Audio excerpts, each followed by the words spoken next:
If someone is faced with an injustice, should that person work within the system to change that injustice, or should the person go outside the system, mobilize their resources, and attack that system and crack it by force?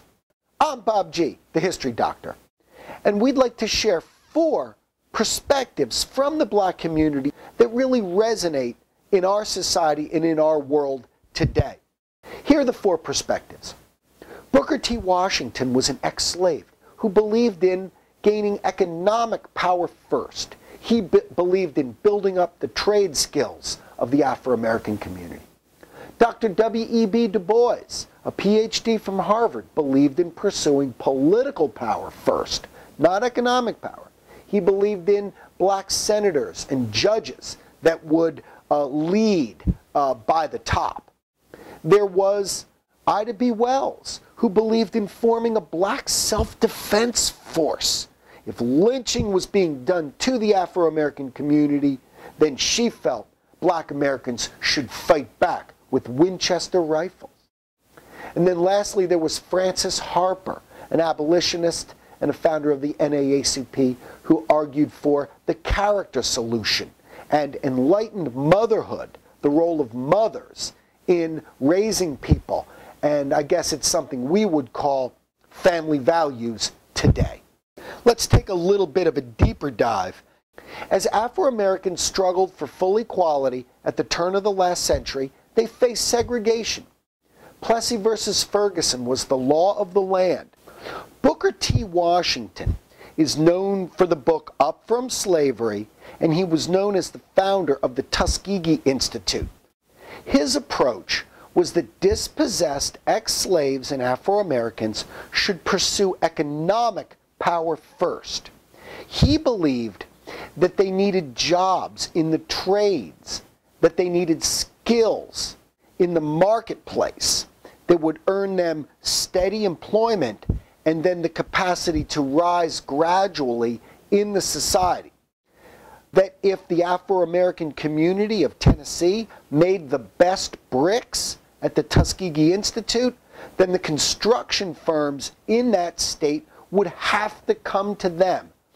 Booker T. believed, and he said, that no race that has something vital to contribute to the marketplace of the world can long be ostracized. So Booker T. felt that the Afro-American community should build up its business base. He felt that so many of the ex-slaves were near illiterate at that point, so college really wasn't practical or realistic. He felt they should apply themselves in the trades. Contrast that to Dr. W.E.B. Du Bois.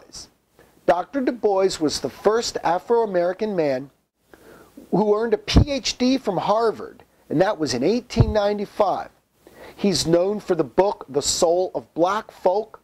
He's also known for starting the Niagara movement and also the NAACP. Dr. Du Bois felt that political power should be pursued first, that the Afro-American community needed black senators, black judges, black office holders, that he felt that what he called the talented 10th, the most talented 10% of this particular community should be given, the most resources and the most opportunities, and that they would lift the Afro-American community from the top.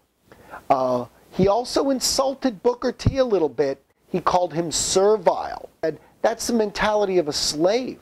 Being economically useful to the white South never got us respect, it never got us equality, and it's not going to now. What we need is political power. So political power over economic power. The third person to take a close look at is Ida Barnett Wells. She was a black newspaper editor from Chicago at the turn of the century, a civil rights advocate, and a leading founder also of the NAACP. She documented the horrors of lynching. She stressed that Afro-Americans should fight back. She declared that a Winchester rifle should have an honored place in the home of every Afro-American. She asserted that if lynchers come at and threaten someone in the Afro-American community, then that lyncher must know that they might bite the dust themselves. Words that she used. Ida Wells believed in strikes and boycotts and agitation and confrontation. She believed that if the railroads segregated black people, then black people should boycott the railroads and cripple the railroads' revenue. That hitting the segregated South right in the pocketbook is the most effective way. The last person we'll share is Frances Harper. She was born in 1825. She was an active abolitionist, and she stressed the character solution. She called it enlightened motherhood. In today's times, you'd probably think of it as family values. She emphasized the role of mothers in stimulating and creating the best qualities in their children: patience, generosity, sacrifice. Frances Harper believed that the road to true freedom for Afro-Americans was the character solution.